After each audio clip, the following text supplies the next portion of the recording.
여러분, 이 욥의 세 친구는 고난을 바라보는 세 종류의 그리스도인을 설명하는 거예요. 욥의 세 친구는 고난을 바라보는 잘못된 세 가지의 관점을 말하는 거예요. 우리도 그 중에 하나일 거예요. 그 세 친구들은 자기 기준으로 고난을 바라봤죠. 자기 경험으로 해석을 했고, 자기가 본 것만을 가지고 그 고난을 분석하고 욥을 책망했어요.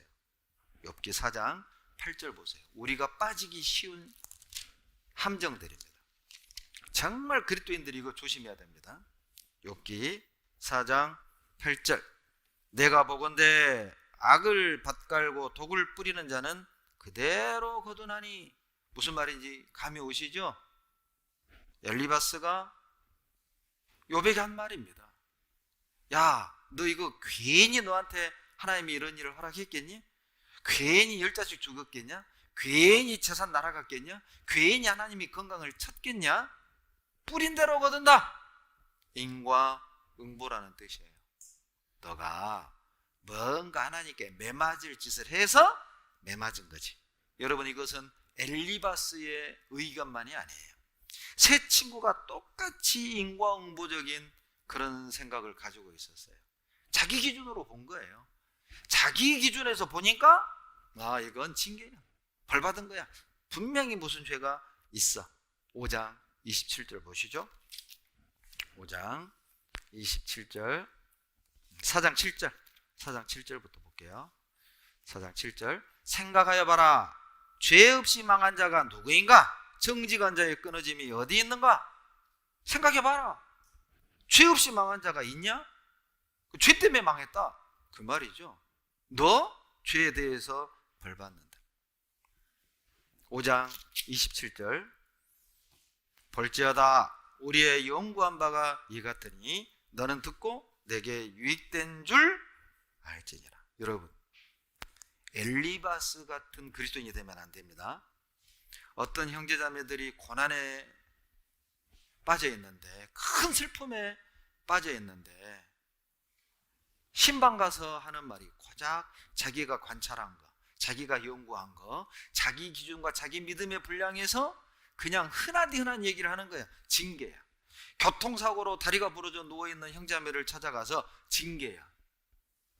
이게 바로 엘리바스 같은 사람이야. 다윗의 새 친구 같은 사람이에요. 자기 수준에서 교제해 주는 거죠.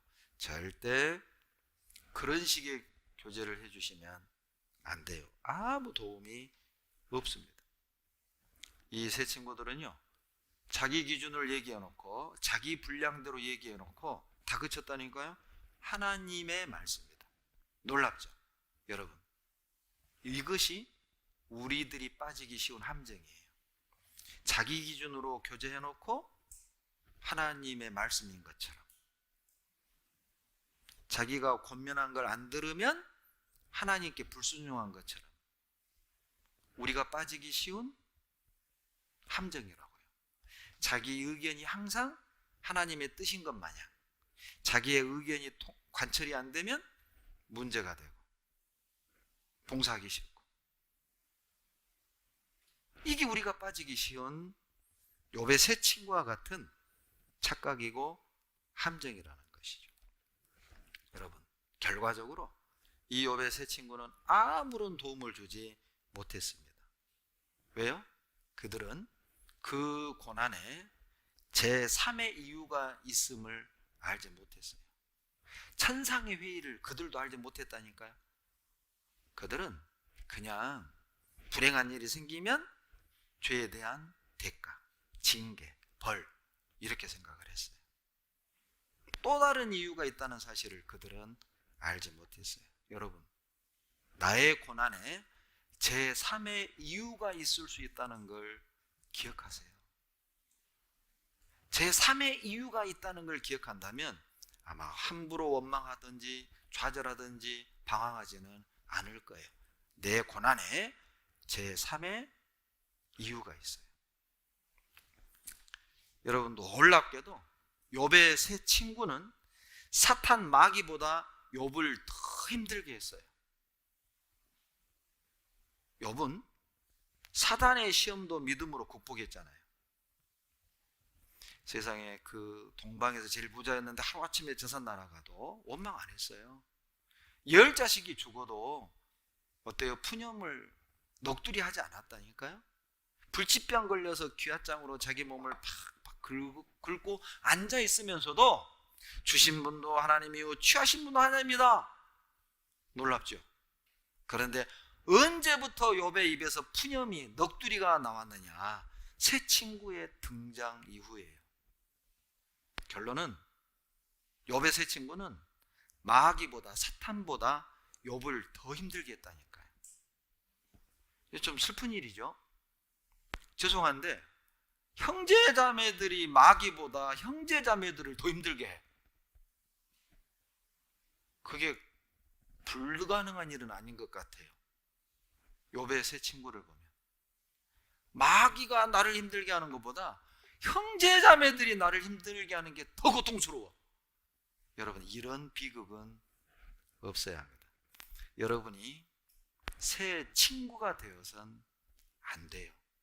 누군가를 교제해 줄 때, 어떤 문제를 교제해 줄 때 제발 자기 관점으로 교제해 주지 말아요. 혹 우리도 어떤 개인적인 일이든 교회적인 일이든 간에 누군가와 교제를 해줄 때 함부로 하시면 안 돼요. 조심하세요. 내 관점으로인지 성경으로인지, 내 경험을 가지고 얘기해 주는 건지 아니면 말씀으로 얘기해 주는 건지 분명히 하셔야 됩니다. 주님을 따르게 해야지 나를 따르게 교제해 주지 말아요. 주님을 따라가게 교제해 줘야지 나를 따라오게 교제하지 말라고요. 주님을 드러내야지 나를 드러내는 교제를 해주지 마세요. 우리는 은근히 그런 게 있어요. 자기를 과시하고 자기를 드러내고 자기를 따르게 하고자 하는 그런 악한 욕망을 우리는 다 가지고 있어요.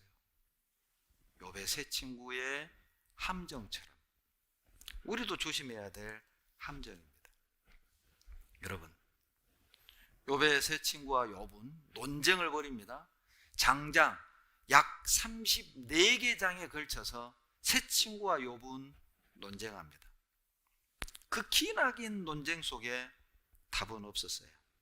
욥의 상처는 깊어만 갔고 욥은 더 고통이 가중됐어요. 새 친구와의 대화와 교제는 정말 무익했습니다. 여러분, 우리 그런 무익한 교제 하시면 안 됩니다. 고통 중에 있는 형제자매들에게 위로와 힘을 주는 게 우선이지, 잘잘못을 따지는, 정죄하고 심판하는 그것은 하나님의 몫이에요. 이게 죄의 결과냐 아니냐, 그건 하나님의 몫이고, 우리끼리 할 몫은 형제 힘들겠다, 참 힘들겠다, 기도해 줄게, 격려하고 위로하는 것이 우리 몫이죠.